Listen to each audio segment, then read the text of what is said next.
বিধায়ক দিগন্ত কলিতা ঘৰৰ ওচৰৰে মছজিদত 5 বাৰকৈ আজান দিয়ে, আনৰ ডিষ্টাৰ্ব হয়। কি দৰকাৰ 5 বাৰ আজান দিবলৈ? আল্লাহক চিঞৰিব লাগে নেকি? এখন নিৰপেক্ষ দেশৰ এজন বিধায়ক হৈ আজান আৰু নামাজৰ অৰ্থ নজনা,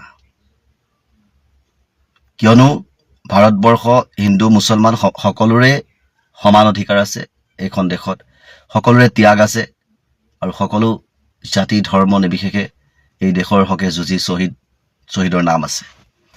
এইখন দেশৰ মন্ত্ৰীৰ পৰা MLA লৈকে হিন্দুৰ পৰা মুছলমান, অতীজৰ পৰা সকলোৱে দেশ আচলতে চলাই গৈছে।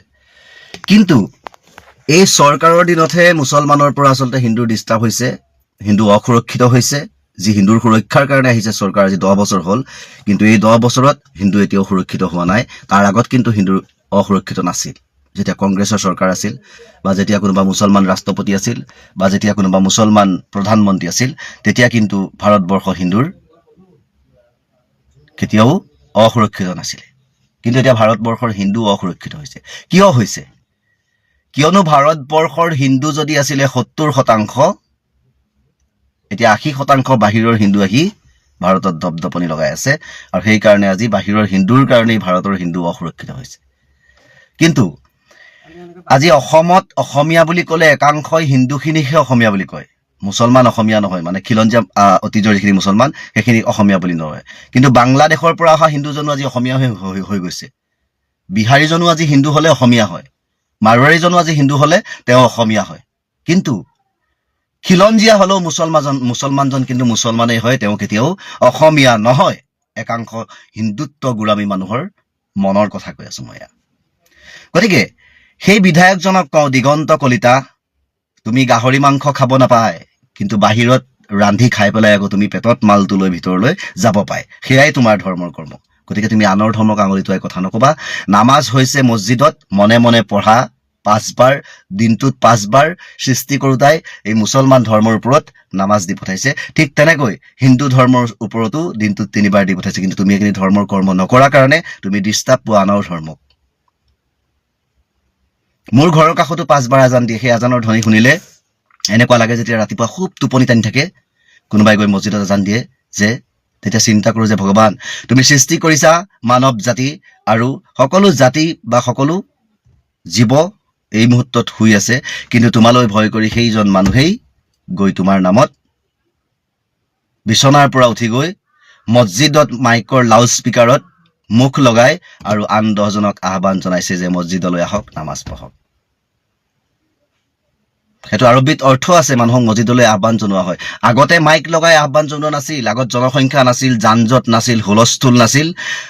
কৰবাত চিঞৰি পেলাই আজান দিলেই মুখেৰে বহুত দূৰলৈকে শব্দ গৈছিল আৰু মানুহে গম পাইছিল। আৰু এতিয়া যান-জঁট বাঢ়ি গ'ল। পৃথিৱীৰ হুলস্থুলত মানুহৰ শব্দ হয়তো পাকঘৰৰ পৰা বাপেকে যদি পুতেকক আগফালে বহি থাকিলে চিঞৰে, ভালকৈ নুশুনে।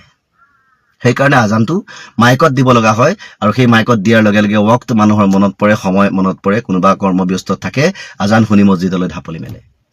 মুছলমান মানুহক 5 বাৰ নামাজ পঢ়িবৰ কাৰণে সৃষ্টি কৰোঁতাই দি পঠাইছে, তাত তুমি বাধা কৰি লাভ নাই। যেতিয়া 1 মাহ ভাগৱত দিনে ৰাতিয়ে মাইকত পঢ়ে, সেই নামঘৰৰ কাষতো কোনোবা মুছলমানৰ ঘৰ আছে। তেওঁলোকে কিন্তু আমনি নাপায়। তেওঁলোকে ৰাতি টোপনিটো যদি ভাগৱতৰ পৰা সাৰ পায়, তেওঁলোকেও নিজৰ ঈশ্বৰৰ নাম লয়, যে পৃথিৱীত মানুহ সৃষ্টি কৰিছা, প্ৰত্যেক ধৰ্মই কিন্তু দিনে ৰাতিয়ে তোমাৰ নাম লৈছে। তুমি সেই নামখিনি যাতে তোমাৰ তেওঁলোকৰ কাৰণে সদায় সুকীয়াকৈ ৰাখিবা। তোমাৰ নাম যেতিয়া লৈছে, তেওঁলোক সদায় ধাৰ্মিক হয়, তেওঁলোকে তোমালৈ ভয় কৰিছে, আৰু সেই ভয় যেনেকৈ কৰিছে, যেনেকৈ স্বৰ্গ আৰু নৰক দুডোখৰ জেগা আছে, মৃত্যুৰ পিছত তুমি তেওঁলোকক স্বৰ্গ দিবা। সেইখিনি মুছলমানেও কামনা কৰে। যি ধৰ্ম কৰে তেওঁলোকৰ কাৰণে মুছলমানসকলে কি কৰে? প্ৰাৰ্থনা কৰে, দোৱা কৰে, সকলো বিশ্ববাসীৰ কাৰণে দোৱা কৰে। তাত হিন্দু আৰু মুছলমান বুলি কৈ নকৰে। বিশ্বৰ মানৱ জাতিৰ কাৰণে মুছলমানে দোৱা কৰে, বিশ্বৰ মানৱ জাতিৰ কাৰণে মুছলমানে প্ৰাৰ্থনা কৰে। মুছলমান কেতিয়াও একাষৰীয়া নহয়, আৰু মুছলমানে কেতিয়াও ব্যক্তিগত চিন্তা নকৰে। সেইকাৰণে মুছলমানে নিজৰ অংশৰ ফালৰ পৰা আধা অংশ আনক দান কৰি দিয়ে। সেইটো ধৰ্মৰ কৰ্ম, ধৰ্মৰ নিয়ম হয় মুছলমানত। গতিকে মুছলমানক তুচ্ছ তাচ্ছিল্য কৰি নাভাবিব যে মুছলমানক ইয়াৰ পৰা ক'ৰবাত খেদি পঠিয়াব পাৰিম। মুছলমান সদায় মুছলমানৰ জেগাতেই মানুহ হৈ জীয়াই থাকিব, আৰু আমি সোপাই কি পৰিচয় পাম বিশ্বত? যে এনেকুৱা এটা ধৰ্ম আছে ভাৰতবৰ্ষত, তাৰ পৰা বিদেশৰ পৰাও তেনেকুৱা একেই ধৰ্ম আহি পেলাই সেই জাতি হৈ যাব পাৰে। আজি ইজৰাইলত ইহুদী আছে। ইহুদী বুলি ক'লে কোনো ধৰ্মৰেই নহয়। ইহুদী মানে হৈছে এটা বেলেগ জাতি, তাৰ কোনো ধৰ্ম নাই। আৰু ইহুদীৰ লগত সম্পৰ্ক হিন্দু সনাতনৰ কেনেকৈ থাকিব পাৰে? ইহুদী এটা বেলেগ, ইহুদীয়ে কোনো ধৰ্মৰ লগত মানে ইহুদী ভগৱান বোলা বস্তুটো নামানেই, মানে তেওঁলোকে তেনেকুৱা এটা জাতি আছে। গতিকে তেনেকুৱা জাতি এটাৰ লগত সনাতন ইমান এটা পবিত্ৰ জাতি, তাত সম্পৰ্ক কেনেকৈ মিলাব? গতিকে সেই ইহুদীৰ নীতি নিয়মবিলাক নল'ব। একাংশ ইহুদীৰ নীতি নিয়ম ল'বলৈ গৈছে। গতিকে ইহুদীৰ নীতি নিয়ম ল'লে নিজক নিজে ধ্বংস কৰাহে হ'ব। এজন বিধায়কৰ মুখত কিন্তু এনেকুৱা কথা বতৰা শোভা নাপায়, কিয়নো এজন ৰজা বা এজন বিধায়কে ধৰ্ম লৈ পেলাই কাম নকৰে। সমাজখনত যি মানুহ আছে সকলোক লৈ কাম কৰে। দেশৰ হকে যেতিয়া এজন মানুহ যেতিয়া মন্ত্ৰী হয়, দেশখনৰ বা ৰাজ্যখনৰ ভাৰ লয়, সেই ৰাজ্যখনত যিমান জাতি ধৰ্ম আছে সেই জাতি ধৰ্ম সকলোৰে কাৰণে কাম কৰাজনহে আচলতে দেশৰ প্ৰকৃত মন্ত্ৰী হয়। এটা ধৰ্মক লৈ চিঞৰি চিঞৰি সকলোকে আঁচনি দি সময়ত ভোট লোৱাটো, সেইটো কেতিয়াও মন্ত্ৰী নহয়। সকলোকে সমান চকুৰে চাব লাগিব। দুখীয়েই কিবা অপৰাধ কৰিছে, তেওঁ হিন্দু মুছলমান কথা নাই। অপৰাধী শাস্তি পাবই লাগিব, দুখীয়ে শাস্তি পাবই লাগিব, তেওঁ যি ধৰ্মৰেই নহওক লাগিলে। কিন্তু মছজিদত আজান দিয়াটো জানো দুখ হয়?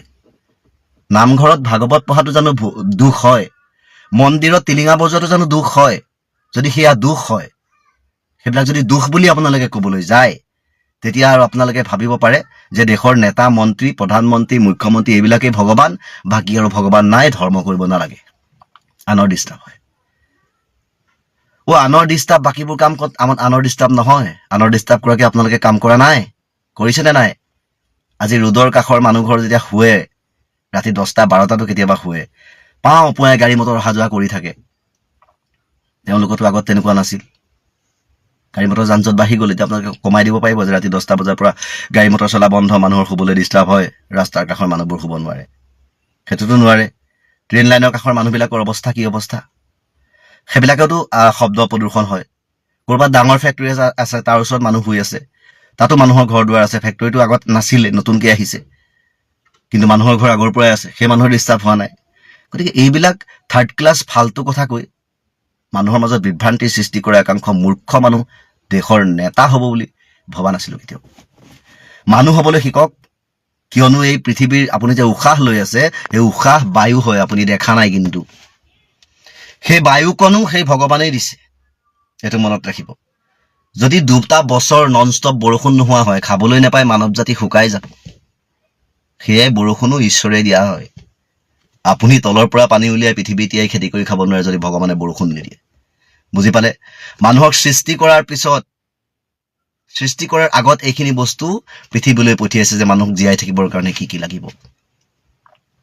মানুহক সৃষ্টি কৰিছে মাটি, পানী আৰু সেই উশাহটো যে লৈ আছে আপোনাৰ বায়ু। এই 3টা পদাৰ্থ দি সৃষ্টি কৰিছে। গতিকে এই 3টা পদাৰ্থৰে সৃষ্টি হোৱা মানুহ, ইয়াত কোনো হিন্দু বা মুছলমানক কিন্তু 1 বা 2টা পদাৰ্থ কম বা বেছিকৈ দিয়া নাই, সকলোকে সমানেই দিছে।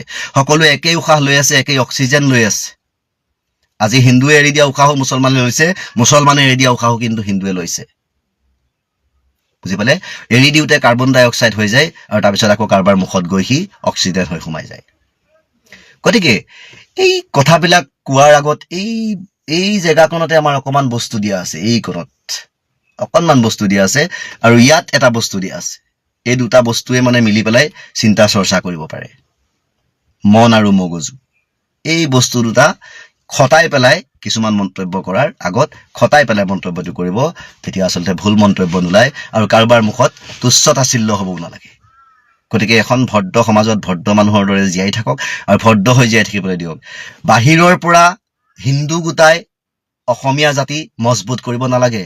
অসমত থকা জাতিটোৱে অসমীয়া জাতি মজবুত কৰিব পাৰে, কিন্তু এই অসমতেই যে অসমীয়াৰ শত্ৰু, সেই শত্ৰু ধৰা পৰাৰ পিছত আকৌ সেই অসমৰ মানুহে আচলতে উভতি শত্ৰুকেই সহযোগিতা কৰা, এইবিলাকতো বহুত কথা সোমাই আছে। এইটো কাৰণেই সোমাই আছে, এই 5টা আঙুলিৰ কথা মই সদায় কওঁ, ইয়াৰ পৰা যেতিয়া 1, 2টা নাইকিয়া কৰি দিব, বাকী 3টাৰ সাহস কমি যায়। এতিয়া সেই মোৰ দেশত এইটোৱেই হৈ আছে। সেইকাৰণে আজি তক আমি শত্ৰুক ছাপোৰ্ট কৰি আছোনে? জেলতে সোমাই আছে হত্যাকাৰী, আমি নিমাত, আমাৰ মুখৰ মাত নাই, কিয়নো সকলোৱে একেলগে কলকলালে ৰাউৰণিটো বেছি হ'ব আৰু জোৰটো বেছি হ'ব, একদম মানে মজবুত এটা মুঠি হ'ব। কিন্তু তাৰ মাজৰ পৰা যদি আমি এই দুটা ছাইড কৰি দিলোঁ, এই মুঠিটো মাৰো, এইটোত কিন্তু কাম নাই, আঙুলি ভাগি আপোনাৰ ভাগিহে যাব পাৰে। সেইকাৰণে আচলতে জোৰটো কমি গ'ল। গতিকে মূৰ্খৰ অভাৱ কমি গৈছে আৰু জ্ঞানীৰ অভাৱ হৈ গৈছে। কথা বতৰাবিলাক গম পাইছেনে? যিমানেই নিচা মুকলি কৰি দিয়া হ'ল, সিমানেই মানুহৰ বিবেক শুকাই গ'ল। এই বিজেপি চৰকাৰৰ দিনত নিচাৰ ব্যৱসায় কৰি বহুত ভঙা চিঙা হেৰিয়াত থকা মানুহ বহুত কোটিপতি হৈ গৈছিল। নিচা ইমান আদান প্ৰদানকে চলি আছে আৰু সেই নিচাই মানুহৰ বিবেক নষ্ট কৰি গৈছে। গতিকে নিচা খাবলৈ কমাওক, নিজৰ বিবেক সুস্থ কৰক। তেতিয়া দেখিব যে আমি দেশখনত এক হৈ জীয়াই থাকিব পাৰিছোঁ, সুস্থ হৈ জীয়াই থাকিব পাৰিছোঁ আৰু শক্তিবান সবল এখন ৰাজ্য হিচাপে আমি অসমক মানে জীয়াই ৰাখিব পাৰিছোঁ আৰু অসমীয়া জাতিটো এটা শক্তিবান জাতি বুলি আমি বিশ্বৰ আগত পৰিচয় দিব পাৰিছোঁ। অসমীয়া জাতিৰ মাজত যে হিন্দু, মুছলমান, শিখ, খ্ৰীষ্টান এইবোৰ নাই, মাত্ৰ এটা জাতি আছে, মজবুত জাতি আছে। ইয়াৰ লগত কোনো অন্যায় কৰিব নোৱাৰে, চব একেলগে হুৰহুৰাই ওলাই যায়। আজি মই এটা কথা কওঁ, আমি এটা ছাগলী আৰু মই, এটা মানুহ আৰু এটা ছাগলী, দুটা মানুহে সমানে যুঁজি আছো, দুটা ছাগলী, এটা মানুহ আৰু এটা ছাগলীয়ে যুঁজি আছো, কিন্তু কোন জিকিব? ছাগলীটো জিকিব নোৱাৰে কেতিয়াও। সি লাগে যিমানেই ডাঙৰ নহওক, এটা ছাগলী মোৰ লগত জিকি যাব নোৱাৰে। মই পাকে পকাৰে হ'লেও ছাগলীটোক মই পকৰাই পেলাই দিম। কিন্তু একেলগে যদি আপোনাৰ লগত 1000 ছাগলী আহি যায়, ইটোৱে খুন্দা সিটোৱে খুন্দা, আপুনি এটাক ধৰিহে ৰাখিব, দুটাক ধৰি ৰাখিব, আপুনি গোটেইগালক ধৰি ৰাখিব নোৱাৰে। বাচি যাব পাৰিব? কেতিয়াও নোৱাৰিব। তাতকৈ আৰু মই বেছি উদাহৰণ নিদিওঁ। জাষ্টিছ ফৰ জুবিন গাৰ্গ আৰু জয় আই অসম। ইয়াত কোনো বিদেশীয়ে অসমীয়া জাতিৰ নাম লৈ কেতিয়াও অসমীয়া হ'ব নোৱাৰিব। ইয়াত থকা অসমীয়াই অসমীয়া হয়, সি লাগে হিন্দু হওক বা মুছলমান হওক। যাৰ কথা বতৰা, যাৰ অস্তিত্ব অসমীয়া জাতিৰ লগত জড়িত আছে, সি প্ৰকৃত অসমীয়া আৰু সি সদায় অসমীয়া হৈ থাকিব। ইয়াত কোনোবা নতুন মানুহ আহি ধৰ্মৰ নাম লৈ, ধৰ্মৰে আৱেগিক কৰি, সকলোৱে জানে যে ভাৰতবৰ্ষখনত হিন্দু মুছলমান কৰিলেই হিন্দুসকলে একাংশই বহুত ভাল পাই যায় আৰু তাতেই আমি সুবিধা ল'ব পাৰিম। ভাল পোৱাসকলে পাব, কিন্তু সকলোৱে নাপাব। যি প্ৰকৃত অসমীয়া, যি খিলঞ্জীয়া ভূমিপুত্ৰ, সি কিন্তু নিজক হিন্দু বুলি কেতিয়াও পৰিচয় দিয়া নাই আৰু নিদিয়ে। সি নিজক অসমীয়া বুলি ক'ব, বাছ। এই যে আমাৰ মন্ত্ৰী, বিধায়ক, সাংসদসকলে বাইকত উঠিছে, পাব্লিক বাছত উঠিছে, ট্ৰেইনত উঠিছে, উঠি যে এইকেইদিন কৈছে খুব মোদীজীয়ে যি আহ্বান জনাইছে তাৰ প্ৰতি তেওঁলোকে সঁহাৰি জনাইছে। তেওঁলোকৰ ব্যক্তিগত বাহনবোৰ পৰিহাৰ কৰিছে, পেট্ৰল ডিজেল তেওঁলোকে কমকৈ ব্যৱহাৰ কৰাৰ যি তেওঁলোকে আখৰা কৰিছে, সেয়া আপোনালোকে বাৰু কিমান গুৰু আৰু গম্ভীৰভাৱে লয়? এই যে তেওঁলোকে নাটকবোৰ কৰিছে, এই নাটকবোৰ কৰাৰ অন্তৰালত আচলতে কি আছে? আপোনালোকে ভাবে নেকি এই যে পেট্ৰল আৰু ডিজেলৰ 3 টকা এঘৰা পইচা কৰি যে বাঢ়িছে, এই 3 টকা বাঢ়োতেই তেওঁলোকে এনেকুৱা ধৰণৰ নাটক কৰিব পাৰে নেকি যে তেওঁলোকে বাইকত গৈছে, চাইকেল চলাইছে? কথাটো আচলতে তেনেকুৱা নেকি? আচলতে তেনেকুৱা নহয়। আমি বহুখিনি মানে ৰাষ্ট্ৰীয় প্ৰেক্ষাপটৰ বিশ্লেষণ চাই থাকোঁ। সেই ৰাজনৈতিক বিশেষজ্ঞসকলৰ বিশ্লেষণেই হওক বা অৰ্থশাস্ত্ৰ জনা অৰ্থনীতিবিদসকলৰ বিশ্লেষণেই হওক, আমি খুব লক্ষ্য ৰাখোঁ। আৰু সেই বিশ্লেষণবিলাকৰ পৰা আমি এটা কথা বুজিলোঁ যে বৰ্তমানো সময়ত আমাৰ ভাৰতৰ যিবোৰ তেল কোম্পানী আছে, সেই কোম্পানীবিলাক 25-30 টকা লোকচানত ভৰি আছে। আৰু সেই হিচাপত যদি তেওঁলোকে চাবলৈ হয়, তেতিয়াহ'লে বৰ্তমানত আমি পেট্ৰল আৰু ডিজেল আৰু 20-25-30 টকাকৈ বৃদ্ধি পাব লাগে। কিন্তু একেলগে 25-30 টকা বৃদ্ধি কৰিলে দেশত বিদ্ৰোহ হ'ব, এই কথাটো চৰকাৰে ভালকৈ জানে। সেয়েহে চৰকাৰখনে পাৰ্টকৈ বৃদ্ধি কৰাৰ সিদ্ধান্ত লোৱা বুলি আমি ভিতৰি ধৰক এই তেখেতলোকৰ কথা বতৰাৰ পৰা আমি জানিবলৈ পাইছোঁ। আৰু সেয়েহে এই গোটেই পৰিস্থিতিটোক নিয়ন্ত্ৰণ কৰিবৰ বাবে তেওঁলোকে এই নাটকবিলাকৰ সহায় লৈছে। কোনোবাই বাছত উঠিছে, কোনোবাই বাইকত উঠিছে। আগন্তুক দিনবিলাকত তাৰমানে আৰু ভয়ানকভাৱে যে তেলৰ, পেট্ৰল, ডিজেল এই সকলো বস্তুৰ যে মূল্য বৃদ্ধি হ'বলৈ গৈ আছে, সেই কথাবোৰ আমি তেওঁলোকৰ বিশ্লেষণৰ পৰা অনুধাৱন কৰিলোঁ। কাৰণ ক'ভিডৰ সময়ত আপোনালোকে দেখিছিল যে কেনেধৰণেৰে জনসাধাৰণক ভয় খুওৱা হৈছে। এতিয়াও জনসাধাৰণৰ মাজত মানে তেওঁলোকে অলপ যুদ্ধৰ বিভীষিকাৰ দ্বাৰা তেওঁলোকে এই পৰিস্থিতিটো নিয়ন্ত্ৰণ কৰিবলৈ চেষ্টা কৰিছে। কিন্তু এটা কথা চাব, এই যে আমাৰ অৰ্থনৈতিক অৱস্থাৰ যে ইমান মানে তললৈ গতি কৰিলে, এয়া কি কেৱল ইৰাণ আৰু আমেৰিকাৰ যুদ্ধৰ বাবে হৈছে নেকি? হয়, ইৰাণ আৰু আমেৰিকাৰ যুদ্ধৰ বাবে হৈছে, বেছিক অলপ ক্ষিপ্ৰতৰ হৈছে, কিন্তু আমাৰ যি অৰ্থনৈতিক অৱস্থাৰ পতন ঘটিছে সেয়া কেৱল এই যুদ্ধৰ বাবে নহয়। যুদ্ধৰ পৰা বহু কেইমাহমানৰ আগৰে পৰাই আচলতে আমাৰ অৰ্থনৈতিকভাৱে আমাৰ দেশৰ অৱস্থা বেয়ালৈ গতি কৰিছে। কিয়নো বিভিন্ন সময়ত আমেৰিকাই আমাৰ ওপৰত টেৰিফ লগাইছে। আমাৰ যি ভুল বৈদেশিক নীতি, সেই ভুল বৈদেশিক নীতিৰ বাবেও আমাৰ আজি এয়া অৱস্থা হৈছে। আমাক ৰাছিয়াৰ পৰা তেল কিনিব পাৰিব নোৱাৰিব সেয়া আমেৰিকাই নিৰ্ধাৰণ কৰিবলৈ লৈছে। আমেৰিকাৰ যেনেধৰণেৰে কথা শুনি নৰেন্দ্ৰ মোদীয়ে কাম কৰিবলৈ লৈছে, এনেকুৱা লাগিছে যেন আমি এখন ঔপনিৱেশিক দেশলৈ আমি পৰিণত হলো। এনেকুৱা হৈছে যে আমেৰিকা আৰু ইজৰাইলৰ কথা মতেহে আমাৰ দেশে কাম কৰিব, নৰেন্দ্ৰ মোদীয়ে কাম কৰিব, এনেকুৱা এটা অৱস্থালৈ গতি কৰিলে। এইজন নৰেন্দ্ৰ মোদীয়ে কৈ আছিল যে আমি জাৰ্মানীক পিছ পেলাই আমি তৃতীয় অৰ্থনৈতিক বৃহৎ শক্তিশালী অৰ্থনৈতিক দেশলৈ আমি মানে পৰিগণিত হ'বলৈ গৈ আছো। কিন্তু ক'তা, এতিয়াতো আমি দেখিলো আমি ষষ্ঠ স্থানলৈ অৱনমিত হলো। আমাতকৈ বহুত ভাল কাৰেঞ্চি এতিয়া এছিয়াৰ বাকীবিলাক দেশৰ। এতিয়া এছিয়াৰ সকলোতকৈ মানে নিম্ন মানদণ্ডৰ কাৰেঞ্চি কিন্তু আমাৰ এতিয়া আমাৰ যিটো ভাৰতীয় টকা সেয়া টকা হৈ আছে। গতিকে এই কথাবোৰ সকলোৱে চাওক। আজি আমাৰ ভাৰতৰ কাষৰীয়া ৰাজ্য ভূটানে আজি 72-75 টকাত তেল দিব পাৰিছে ভূটানৰ জনসাধাৰণক। কিন্তু আমাক আজি 20% ইথানল মিক্স কৰি আমাক আজি এই পেট্ৰল ডিজেল কিমানত দিছে? 100 টকাত দিছে, 102 টকাত দিছে। আৰু যোনটো ইথানল মিক্স নকৰা পেট্ৰল সেয়া হয়তো 120 টকা পাৰ কৰিলে, তেনেকুৱা বুলি ভাবোঁ। এই 2-3 দিন যিহেতুকে 3-4 দিনমান কিনা নাই, গতিকে মূল কথাটো ক'ব নোৱাৰিম। গতিকে আপোনালোকে চাওক যে চৰকাৰখনৰ ভুল নীতিত আৰু নৰেন্দ্ৰ মোদীয়ে সুপৰিকল্পিতভাৱে নিজৰ দেশখনক চলাব নোৱাৰাৰ কাৰণে আজি আমাৰ দেশ মহাসংকটত গৰাহত সোমাই পৰিছে। কিন্তু তেওঁলোকে সুবিধা ল'ব বিচাৰিছে ইৰাণ আৰু আমেৰিকাৰ যুদ্ধ। ইৰাণ আৰু আমেৰিকাৰ যুদ্ধৰ কেৱল কাৰণ নহয়, তাতোতকৈও আগৰ পৰা আজি 8-10 মাহৰ আগৰ পৰাই ডলাৰৰ তুলনাত আমাৰ ভাৰতীয় টকাৰ সাংঘাতিক ধৰণেৰে দ্ৰুত পতন হোৱা আমি দেখা পাইছোঁ। মনমোহন সিং ডাঙৰীয়াৰ লগত যদি তুলনা কৰা হয়, মনমোহন সিং ডাঙৰীয়াই যি 10 বছৰ শাসন কৰিলে তেতিয়া 35% আমাৰ মুদ্ৰাস্ফীতি হৈছিল।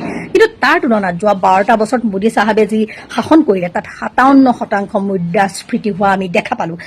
কিন্তু তাৰ লগতে আমি দেখা পালোঁ যে বিগত দিনবিলাকত বৈদেশিক আন্তঃৰাষ্ট্ৰীয় বজাৰত ক্ৰুড অইলৰ দাম কিন্তু অতি কম আছিল। সেই কম থাকোঁতেও কিন্তু নৰেন্দ্ৰ মোদীয়ে আমাক চুচি 90, 95, 98 টকাকৈ আমাৰ পৰা তেলৰ দাম ল'লে। আৰু এতিয়া যেতিয়া সঁচাকৈয়ে এই তেল কোম্পানীবোৰ লছত চলিছে, তেতিয়া আমাৰ মূৰৰ ওপৰতো আকৌ পুনৰ মাধমাৰ পেলাবলৈ তেওঁলোকে যুঁজা চলাই আছে। গতিকে সকলো জনসাধাৰণ সজাগ হওক আৰু চৰকাৰখনক মুহূৰ্তৰ জবাব দিবলৈ আপোনালোকে সাজু হওক।